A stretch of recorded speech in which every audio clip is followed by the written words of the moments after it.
Ooh, ooh, ooh, ooh, ooh, ooh. Hello, everybody. This thing's gonna stop, I hope. Maybe. Yep. All right. Welcome to the Minutes of Milo show as I screw it up. Well, that's what makes coming here so fun. There's no professionals here. I don't even play one on TV. I'd like to play a professional on TV. That'd be cool. What do professionals play like? I think professionals play pretty good. Really. So, here we are, back on a Thursday night, which is, of course, if you watch any of the shows, realize it's my Friday. That's right. It's my Friday. And I'd like to bring it to everybody's attention that if you're a subscriber to the YouTube channel, thank you very much. Because now we have 90. That's awesome. 90 subscribers. Pretty cool. Now, some of your subscribers would please watch the live show just so we have more interaction. Maybe somebody would like to call in one day. That would be super cool. In fact, what we could do is we could do this, and we could do this, and we could do that, and let's see. What did I do with my phone? All right, so I'll get this going here. Not Wikipedia.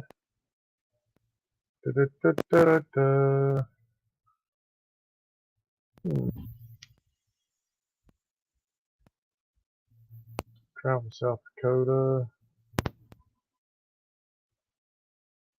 This is, well, I hope this is the one here.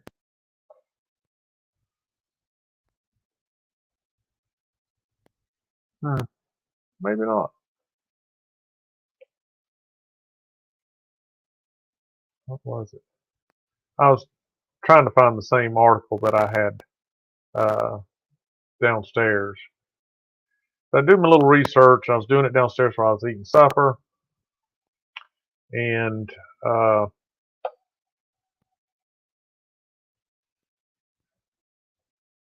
was reading it, and I thought it was pretty cool. I don't understand that. That's not what we don't want heartbreaking, do we? No, we don't. No, we don't. What kind of drives me crazy is the differences in search engines. Now, I think downstairs, believe it or not, uh, that laptop downstairs uses Bing. So I'm trying to find the same one. Anyway, I had an idea. I've come across a couple of things that are interesting, and they are made of stone, carved from stone, whether it's Mount Rushmore in tonight's case, or temples, different things like that. And I thought, man, that's really interesting. That you know, you start out with a big slab of whatever, and I'm not even a slab. You start out with a mountain. You start out with this huge piece, and that's what I'm going for in this little mini series. And I thought it would be interesting to come up with a little series where you know I looked at and talked about some of the things that in the world that are carved out of stone, and I'm not talking great pyramids where they took stone and stacked it to make something. I'm talking about some of these temples and buildings and different things where Mount Rushmore's a perfect example. It's a mountain. It's carved I wouldn't say, would you say into a mountain or carved out of a mountain? Anyway, it's a mountain. It's granite. And it took a lot of work. And it's huge. Okay? I didn't realize. I don't even know if I've been there. Maybe. You know, when you're little and you're easy to carry around and you don't cause a big fuss and, hello, Robert, out of. You think it's carved out of a mountain?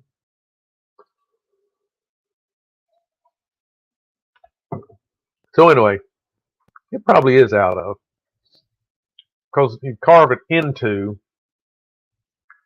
Uh,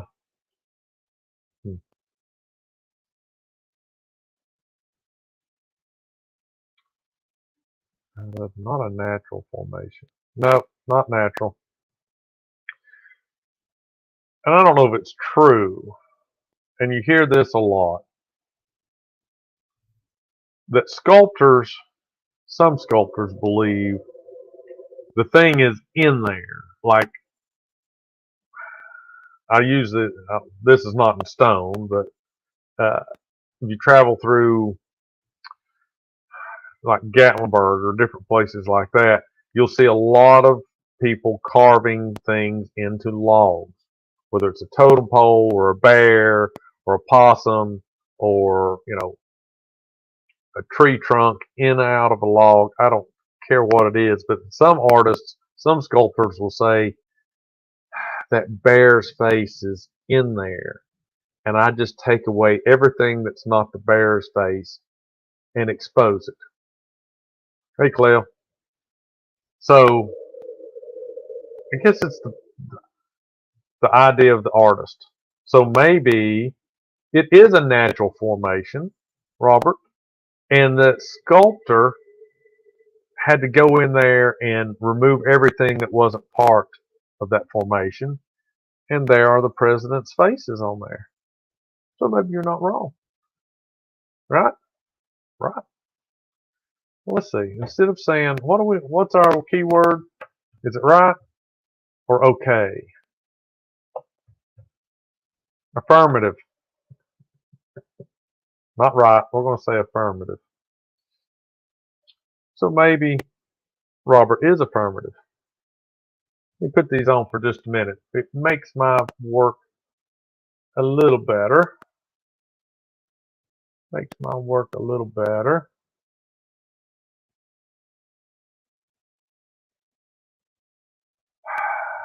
Oh my gosh. Don't understand. I just don't understand. Why? Why? Oh my goodness, why?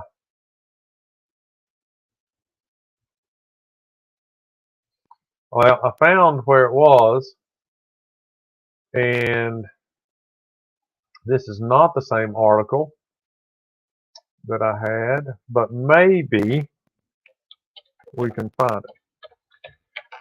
So back my little mini series, and I'm hoping to do maybe I don't know.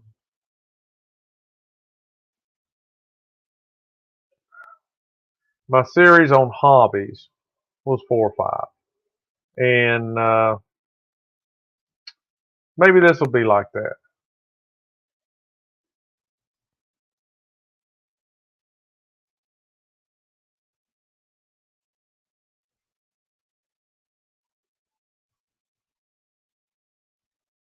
Hmm,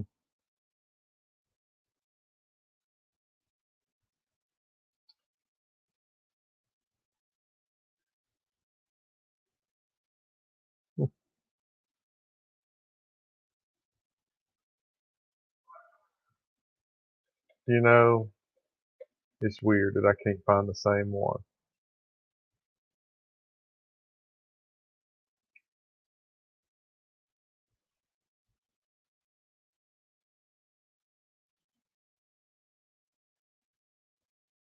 Oh, okay. I think this is it. And I have to apologize. Like I said, I did my research downstairs. So I came up here, worked on some stuff, was doing some other things, and then realized it was time to go live. And so I was caught unawares with pants down, or not literally. I'm wearing pants. Well, I'm wearing shorts. So,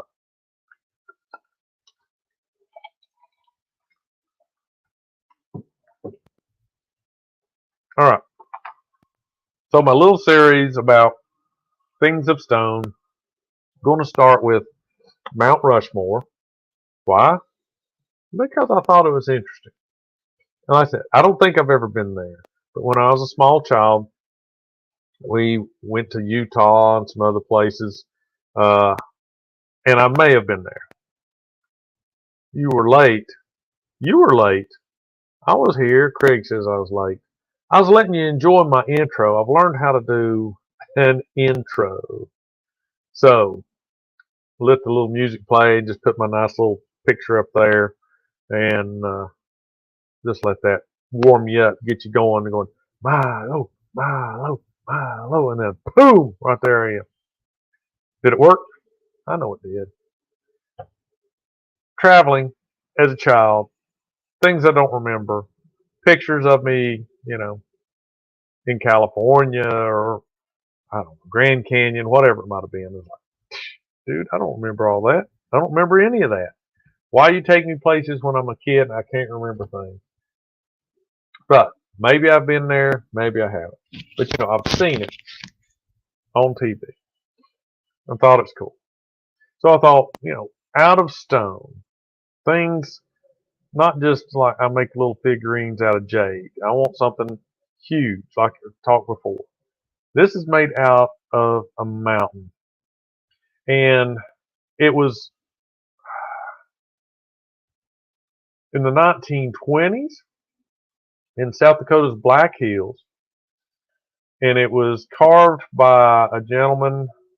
He had a pretty interesting history.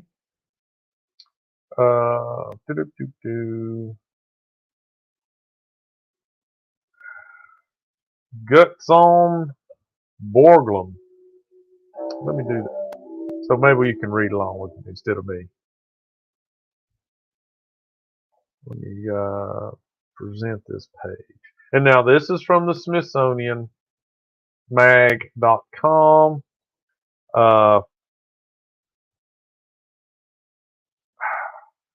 Don't show this again. No, hold on. Do that. Making Mount Rushmore. Allow. And add to string. There we go. Okay. So this is the guy that is the sculptor. And I guess, right there, no, that is not it. I'll read it here in a minute. This guy uh, was actually, and I'll have to, maybe I'll look that up. He was doing some work in Georgia when this gentleman from South Dakota approached him about doing a sculpture in the mountains there at South in the Black Hills. And so I don't know if he left the other sculpture half done, half undone. I don't know. But he went and did, let's see if this might blow up. Nope, it didn't blow up. Good. Okay, that's interesting. So I put my telephone number up there that somebody could call in and we could talk. But what I didn't do is I didn't turn on Google Voice. So, but now it's on. So if anybody tries to call in and I don't answer, put it in the comments because it doesn't work the way I'd hoped it would. The scale is off the charts. So that's the guy he's doing some work there, of course, in clay. But he was approached because they were wanting to bring more tourism to South Dakota. Uh, Duane Robinson, the official historian for the state, he had an idea to bring tourists into South Dakota by having this huge sculpture made. And he first started out thinking he would have figures, you know, uh, famous Western figures. Red Cloud, Lewis and Clark, Buffalo Bill, some other things like that. And he thought it would be cool because they would bring in, tourists would come to South Dakota to see these things. And he originally wanted it done in a place called the Needles, which is a section of mountain range there. And he thought that would be a good place to have it. So anyway, this Borglum is a son of Danish immigrants. He was born in Idaho, spent his childhood in Nebraska, studied art in California, Paris, and in London. Returned to the United States and entered a gold medal winning sculpture to the St. Louis World Fair in 1904. He sculpted figures inside the Cathedral of St. John the Divine in New York City and a head of Lincoln that was predominantly displayed by Theodore Roosevelt in the White House for many years. So when Robinson, the guy from South Dakota, wrote the sculpture, he was busy doing a bas relief of Confederate leaders on Stone Mountain in Georgia. Now I'm wondering if he ever finished that.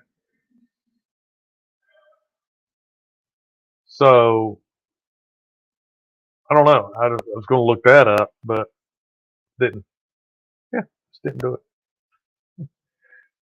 And apparently he was running into a little bit of headbutting with the guys from Georgia. It says here at the times tension was rising between Borglum and Stone Mountain Monument Association. So he was wanting. They didn't have a lot of money except to do. I mean, I can't imagine how much money and you would have to get paid to do something like this. But if you can only do part of it, and you'll see. And I didn't know this about Mount Rushmore. Uh, it's, I guess, in my book, it's pretty incomplete. And I say that because of the plans they had. You'll find out. You'll maybe understand. Maybe you'll think it's just okay. It says in September of 1924, just 5 months before the Associated fired the sculptor, Borglum made his first trip to South Dakota, and he was eager to get started. So he went out first to look at the mountain that this guy from South Dakota wanted, called the Needles. And he basically looked at it and said, if I do anything on this mountain, it will look like totem poles. And I guess the Needles is made up of granite spires. And he said the spires were too spindly to carve. Even if he could feasibly do it, Borglum told Robinson figures on those granite spikes would look like the misplaced totem poles. So a year later, in 25, he started scouting other areas. And he went around on horseback with one of the, I guess, park ranger, a forestry, state forestry person, park ranger, state forestry. And they looked at Old Baldy, Sugarloaf, and Mount Rushmore.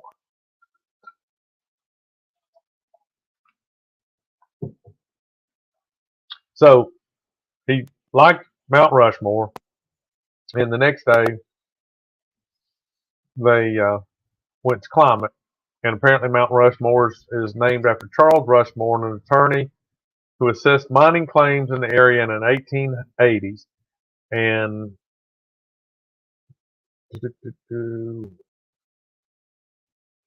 sure, the sculptor. Okay, so he had a geologist look at it.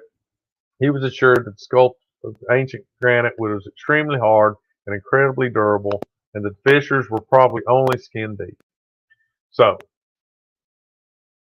they started on it. So what they ended up doing, Robinson, the guy that was a historian in South Dakota, wanted to do those famous westerns, and the sculptor said no. I don't guess he just blatantly said no, but he had an idea. So, and I liked his idea. He says, let's see, the sculptor thought, and he wanted the monument to be national in scope. I want to create a monument so inspiring that people from all over America will be drawn to come and look and go home a better citizen. And that was in 27. So 24 he went the first time, 25 he decided on Mount Rushmore, and in 27 I guess he's getting ready to get started.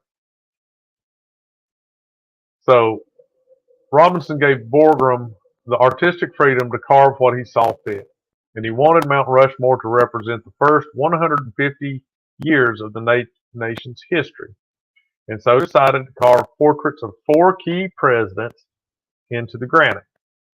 Washington represents the foundation of the country, the creation of the United States. Jefferson reflects the expansion of the country with the Louisiana Purchase, doubling the country in size and seeing that the vision of what the country could be. Lincoln, the preservation of the country through, I guess, call it the, well, he just said through the Civil War. And Roosevelt, the development of the country as a world power leading up to the 20th century. So I didn't know how they come up with those presidents. I mean, you know. So apparently he put quite a bit of thought into which presidents. Craig, don't jump ahead. He did not, Robert says he did not finish Stone Mountain. I have to look up pictures and see how far he got.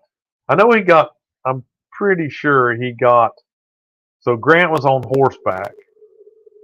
Maybe at the end, if you'll remind me, we'll swing around there and look at it. But I was thinking he got like the chest of the horse, and then the Grant kind of, you know, finished. So it wasn't finished until 72. So now it's finished. All right, maybe next time I'll do that on Stone Mountain.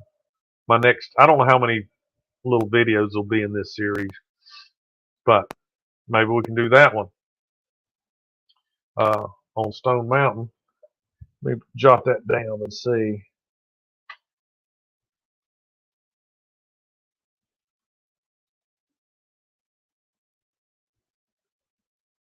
Okay, Stone Mountain. We'll look at that next probably. So,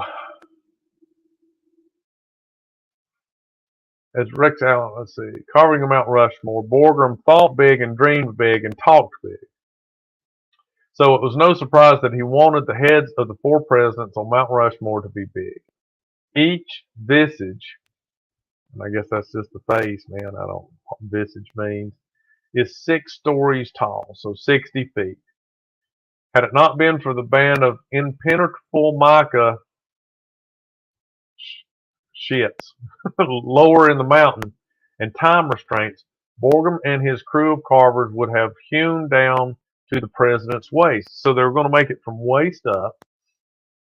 The wide-eyed sculptor also had envisioned an entablature 120 feet high and 80 feet wide in the shape of the Louisiana Purchase to the right of the president. So Mount Rushmore must be huge, on which a brief history of the United States would be etched. And I assumed that that would be big enough, since it was 120 feet high and 80 feet wide, you know, that this etching would be big enough to read with, I don't know, wherever there's sight glasses and things you look at through now, and, you know, a place where you would stand and look at it. So it had to be written or going to be carved big enough to where they could read all that. He even launched a contest calling for Americans to submit inscriptions. So, man, he had it all planned out.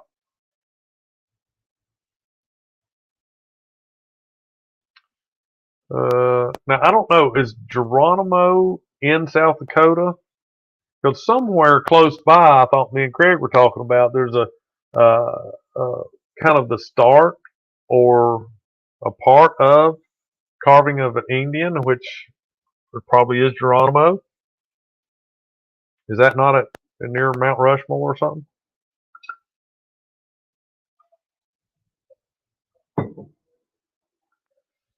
So he was already asking for Americans to submit inscriptions. So I mean, he had this thing planned out uh, way ahead of time, and he planned on a cavernous rotunda. The hall would hold the Declaration of Independence, the U.S. Constitution, information about the four presidents, a record of American history, and an expansion for while Mount Rushmore was built. And he was wanting this to be built into the mountain behind the president's heads, a hall of records. Man, he had big ideas, no doubt. Borgum was of the mindset that American art should be cut into the crust of this earth, so that those records would have to melt by with wind, be worn to dust before the record. So, I mean, he had big ideas, right? And it didn't turn out quite the way he planned. Since the Mount Rushmore was part of the federal land, they started out this with private donations. Can you believe? I don't know. You have to convince a lot of people, some really wealthy people, to put their money into this. Because basically, uh, South Dakota, the congressman uh, and the other people in government decided it would be a good idea to include the federal government, which worked out pretty good. So Borgum went to Washington, D.C. to discuss federal funding. And by 1929, the Mount Rushmore bill was passed, ensuring that the government would provide up to $250,000 or half of the estimated cost of the memorial by matching private donations. Over 14 years spent constructing the memorial, funding was always an issue. In the end, the project cost nearly $1 million, about 85% of which came, according to Braswell, from federal funds. Yeah. So, like anything else, crazy horse in South Dakota. Okay, Rob. So, you were close. You were close. I like it. Well, maybe we ought to look at that too. But, crazy horse. Maybe we'll look at them here at the end.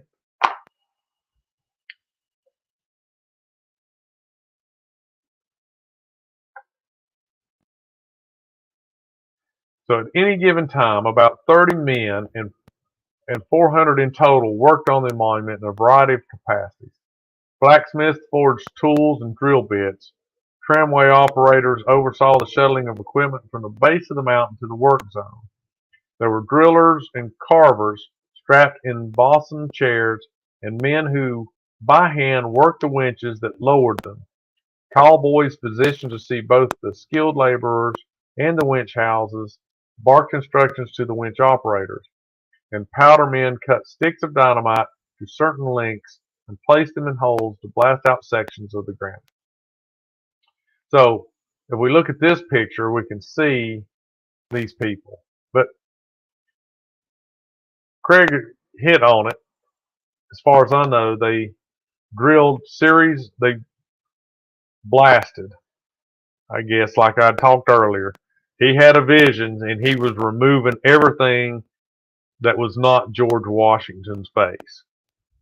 So they started out big, of course, like you probably should, blasting out big areas with lots of dynamite.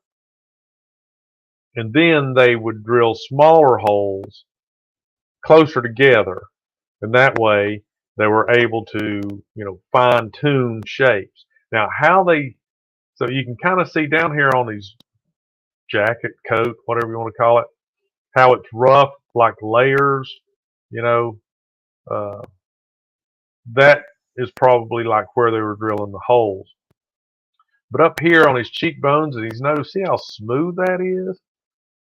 I mean, that's just crazy how smooth that is. So they had to have a way of getting it down and grinding it and smoothing it out. So they blasted out sections of granite. 90% of the mountain was carved using dynamite. The workers were so skilled, knowing how much dynamite you needed to use to blast off rock, they were able to get within about 3 to 5 inches of final faces. Wow.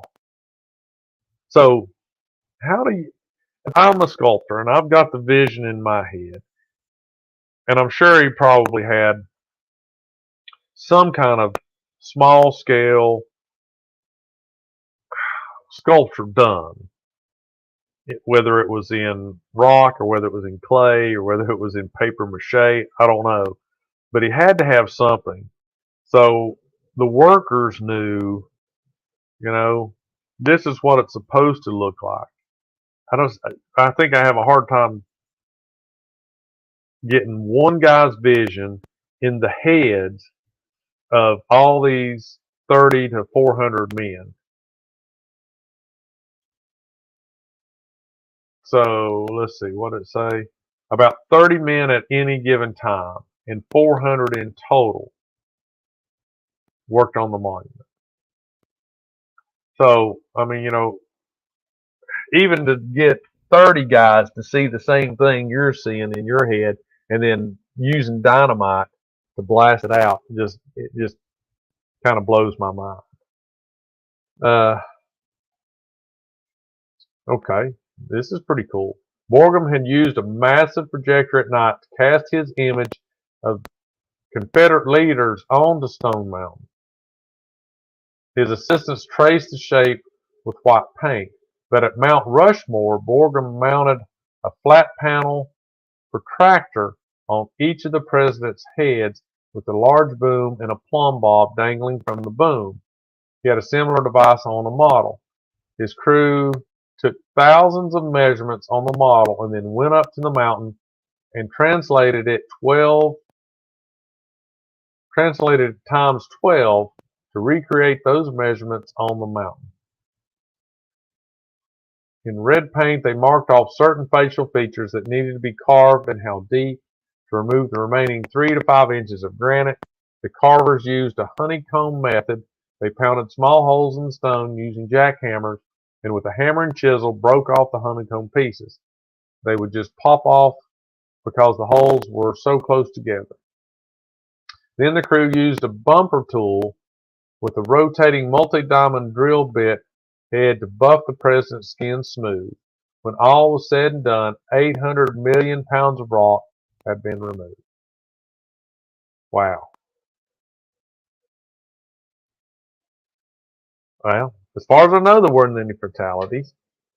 I mean, it may not tell you in this because this is all, the good boy history. And what's kind of strange is when I was trying to find it, and I'm sorry I didn't have it before, but when I was trying to find the same article I was reading downstairs, the Smithsonian has other articles about the sordid history of the mountain. And apparently, just like anything else, there's always, the downside to it. There's always got to be, the light and the dark.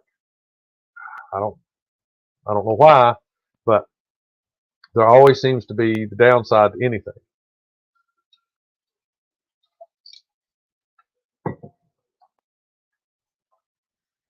So the process was amazingly successful given the complexity of the task. No doubt. No doubt. Oh, I'm good. Robert, you was reading ahead, weren't you? I didn't read ahead. No one died in the making of the monument. Boom. You read ahead, you cheater, pumpkin eater. But the workers certainly hit some snags along the way. Thomas Jefferson was meant to be the left of George Washington, but when the crew started carving there, they realized that the rock on that side was not well suited. They blasted him off and put him to the right of Washington instead. Well, they adapted and overcame, not a problem. The shifted ended up moving Abraham Lincoln's head into the area intended for the tablature. That was the big room he wanted. No, that was the big thing he was going to carve and put words on, which was never added. Similarly, to find solid rock from which to carve Teddy Roosevelt, the workers had to plunge 80 feet back from the original face of the mountain. So it wasn't meant to be, get up here. He wasn't meant to be that hidden back in there. But, you know, the way it worked out, it's pretty cool. Still pretty cool. They adapted and overcame. See? You know, it's hard to believe from here, looking up, from way down here, looking up there, you know, they're huge, you can tell, but you don't really realize, or I don't really realize, until you start looking at these close-up pictures. Well, look, they got a big old scaffolding right here, you know, so they had ladders and all kinds of things attached to it. Now, these things, of course, they hung off the top. But I guess, you know, at some point, like right in here, those guys were just walking around. It wasn't like they were holding on to ropes, trying to do all this stuff a lot. Now, see, down in here, I bet they were. Or maybe they were using those, whatever those seats they call them. Let's see. Borglum's death at age 73 on March 6, 1941 was the beginning of the end of the making of the monument. His son Lincoln took over in leading the project, but as the United States prepared for World War II and federal funds were needed elsewhere, Congress shut down the construction of Mount Rushmore and declared the monument complete as is on October the 31st, 1941.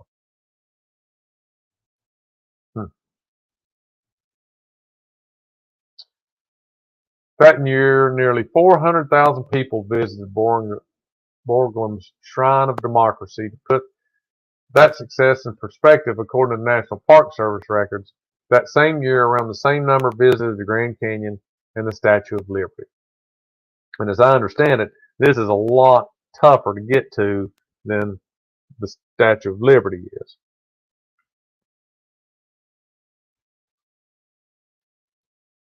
I checked on the fatalities, thought sure that,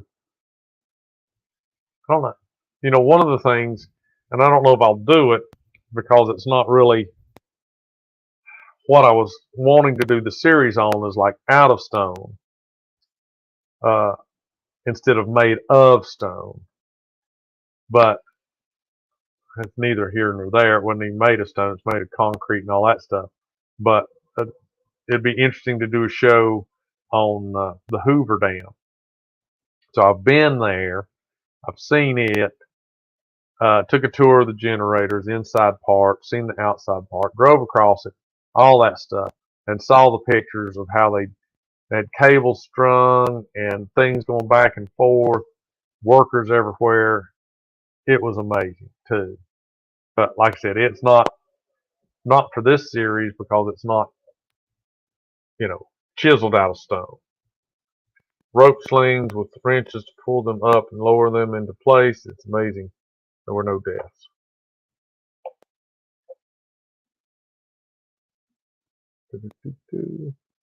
Say, so let's see.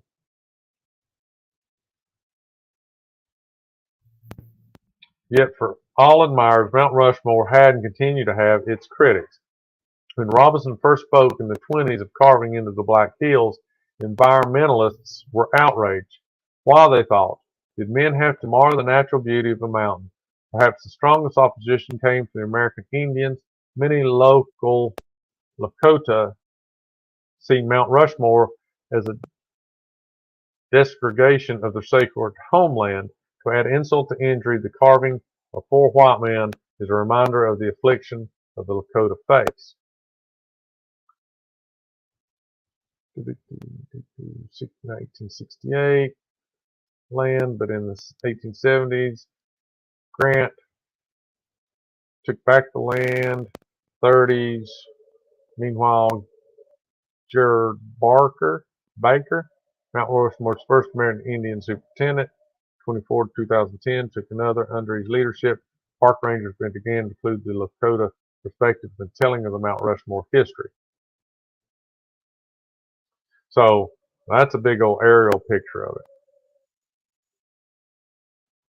And it talks about its demise. It's eroding. Of course, it can't help. I mean, it's out of granite, but still, yeah. Look at all that rock down in there.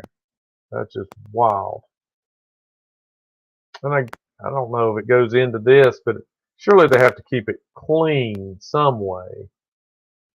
Because, you know, like all this rock, all this around in here is weathered.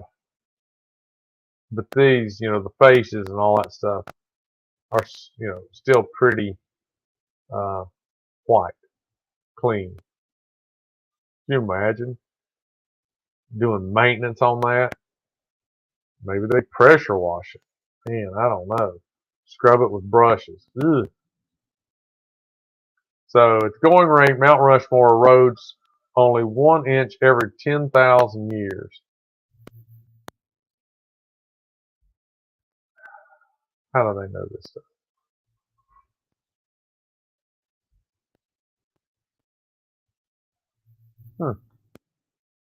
So Borglum and his workers sculpted, and its first conservator. Let's see. At its going rate, Mount Rushmore erodes only 1 inch every 10,000 years. Borglum was the work's sculptor and its first conservator. He and his crew sealed natural cracks in the mountain with a mixture of linseed oil and granite dust. Today, a repair crew on staff at Mount Rushmore patches cracks with a silicone-based caulking material on an annual basis. Should a man-made or natural disaster ever significantly damage the monument, the park has a 3D digital scale of the entire mountain within centimeters accuracy of details, which could be used to recreate it. The data was collected during a 2-week laser scanning project the park administered in 2010 with help from specialists of the, I don't know, Kakarai Family Foundation. People ought to just be named Smith or Roberts or Bradfords or something simple. So when you go to read this stuff, it's not Kakaraya Family Foundation. Makes it tough on us guys that have to squint to read. So that, in a nutshell, is one take on Mount Rushmore. And obviously, just like every piece of history, you know, there is disagreements about shoulda, woulda, coulda, but we didn't, and we did, and it's history. And you have to look at it and go, that's just awesome. It's just crazy.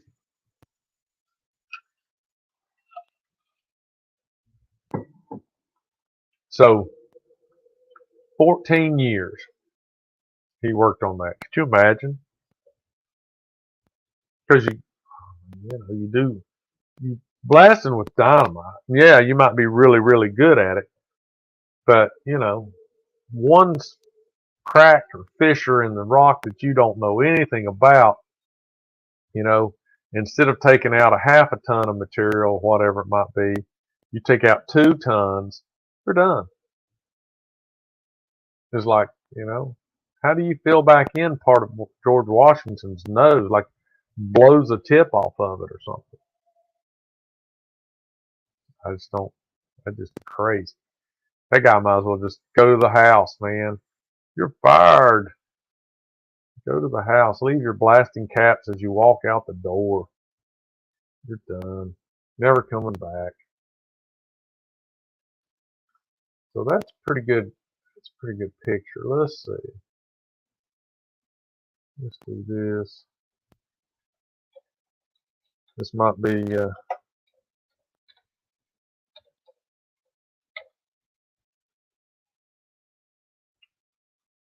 facts, hours, Mount Rushmore, photogs. See if we got some pretty good pictures here.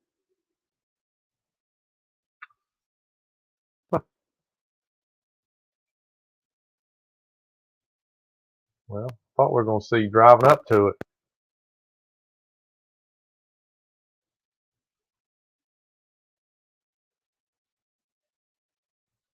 Ooh, that one's wild.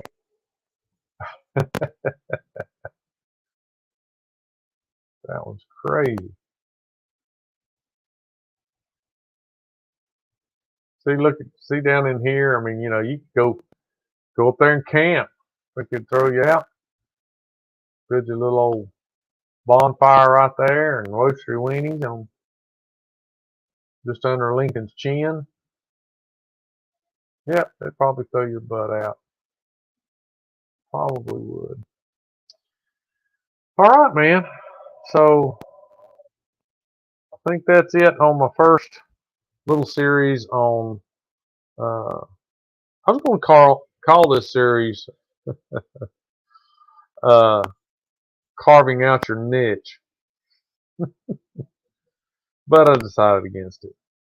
So anyway, hopefully 4 or 5 in the series might be enough to satisfy my appetite for crazy things carved out or into stone. Okay, let's look at this real quick.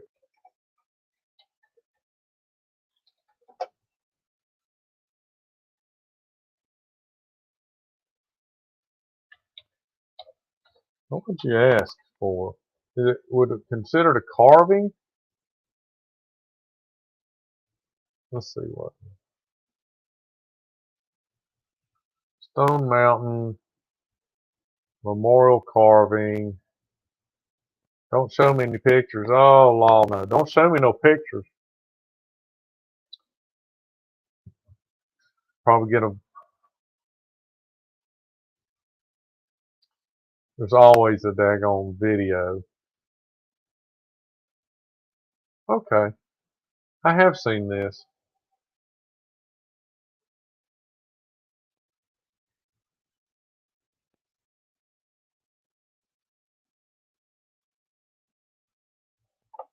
All right. So this is the one that dude was working on. I'm pretty sure this is the one. Confederate generals on horseback. I don't know what I was thinking.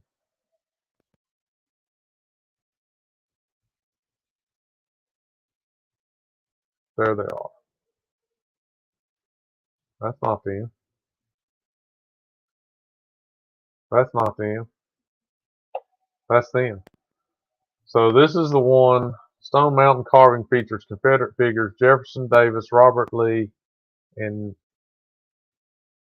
Stonewall Jackson. Thomas Jonathan Stonewall Jackson. Huh. Began in the 1910s, yet the monument was only completed in 72. Multiple efforts, more than 50 years, full of twists and turns. Hmm. That's interesting. Whoa. Buddy, that ain't much to look at right there. Oh, this is puffs of smoke and stuff where they're dynamiting. Guston Borglum's work being blasted off Stone Mountain by the crew of sculptors. 1925. So this is actually the point where it exploded. So they were blasting some of that off.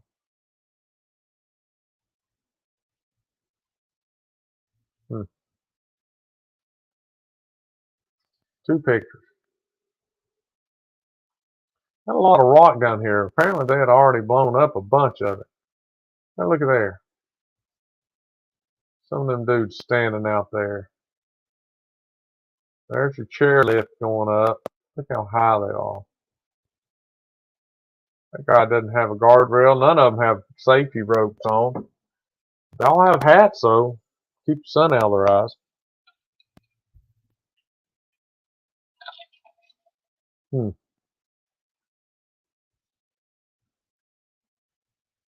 Whoa, that ain't good.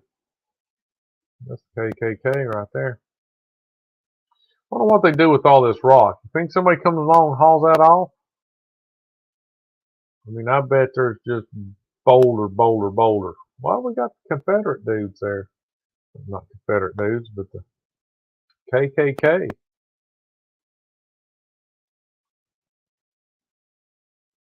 That's that same picture we looked at before. That's that same picture. That's that same picture. Look up here on the side. Look at that. You see that up there? Like little cabins. This is probably some stone. I guess, it just blows my mind again. Yeah. I'm surprised somebody hadn't already mentioned getting rid of it. Just how daring people are or were. I get, in some ways still are. You see these old pictures of people on skyscrapers eating their little tin boxes, hanging their feet off the I-beams and stuff. Safety harnesses and all kinds of stuff like that.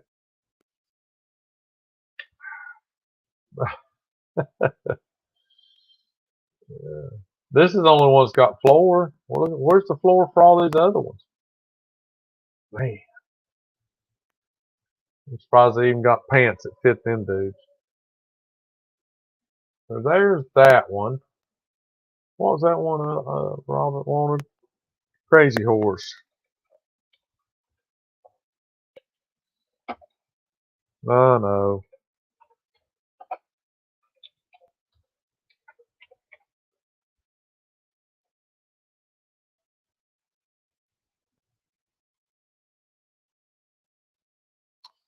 Crazy Horse Memorial. That doesn't look promising. Huh. Entire carving 640 feet long and 563 feet high. Wow. What's this junk up here would go away? Come on, I can't get that to go away. So this is apparently in 48. This is where it's going to be. This is apparently what it's supposed to look like. That's 1960 and 68. Man, they just got a flat spot. I guess that's going to be his arm, like this spot right in here. 69. Wow, 74. These dudes aren't making hardly any kind of progress at all. 82. What is that? 91.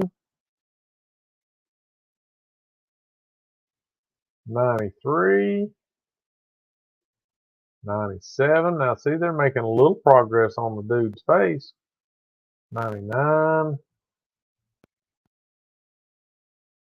2003. 2005. 8.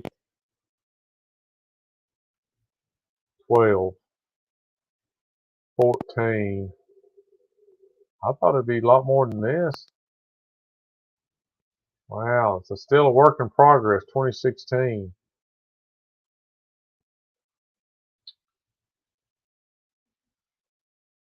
Huh. And that might be a little more interesting too. You get down there and you get just watch those dudes work. It'd be like ants rolling around on an anthill somewhere. Huh. Alrighty then.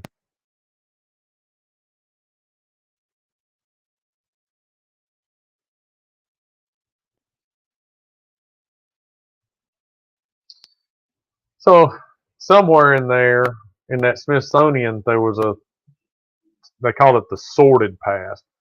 So they talked about Borglum's uh, associations and some different things. Of course, that wasn't, you know, uh, what I had read originally on the history of it, even though that was some of the history of it.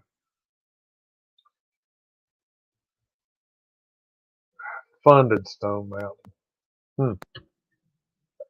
I wonder how much it costs compared to, some of these others. Of course, you'd have to adjust it for, modern times, whatever.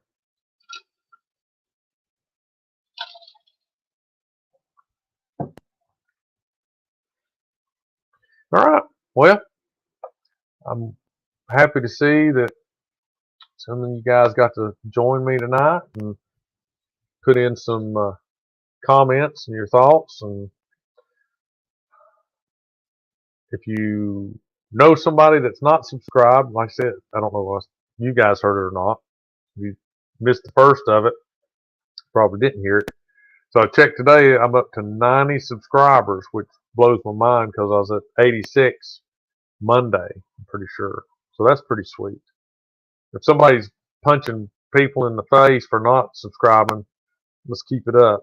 Probably don't punch them real hard, just maybe in the arm, just a little, better subscribe. But I appreciate it. And I don't know, 4 or 5, depending on how many uh, places I find.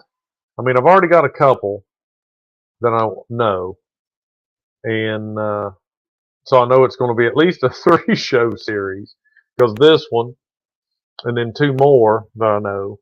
Uh, there is one, and I don't think it's carved. This is a natural formation that I saw. Of course, it's in a different country. All this wild, really fantastical stuff happens in other countries. I guess, literally, if you think about it, America is the baby country, right?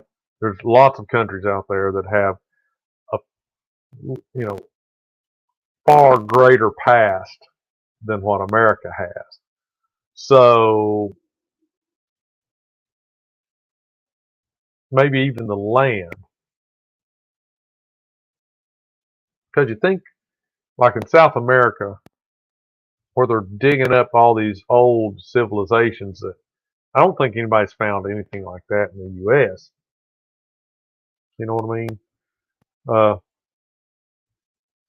American Indians were, as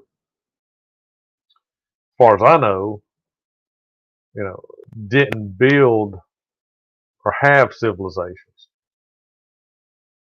like what you would think, like the Incas or some of these other ones that build these huge, temples and cities and roads and aqueducts and all this wild stuff that now they're digging up and finding, how sophisticated these people in civilizations actually were.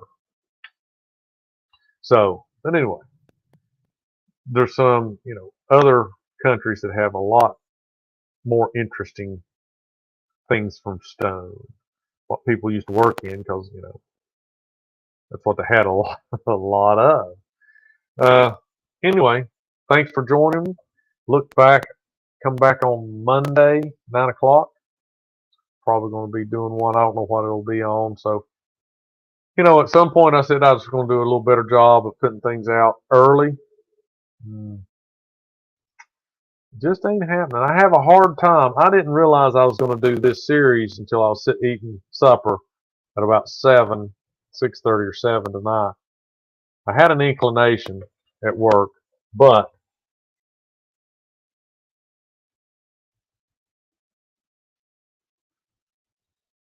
Craig's always the lighthearted, easy side of the subject.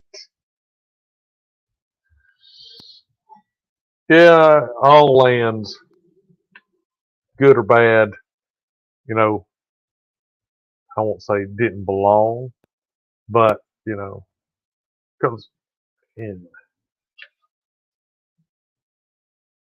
they were acquired in many, many different ways. Some not so good, some terrible, and I hope some good ways. So, are you going to bed, Craig? Come on, man. Sleep tight. I appreciate you coming. Check back on Monday.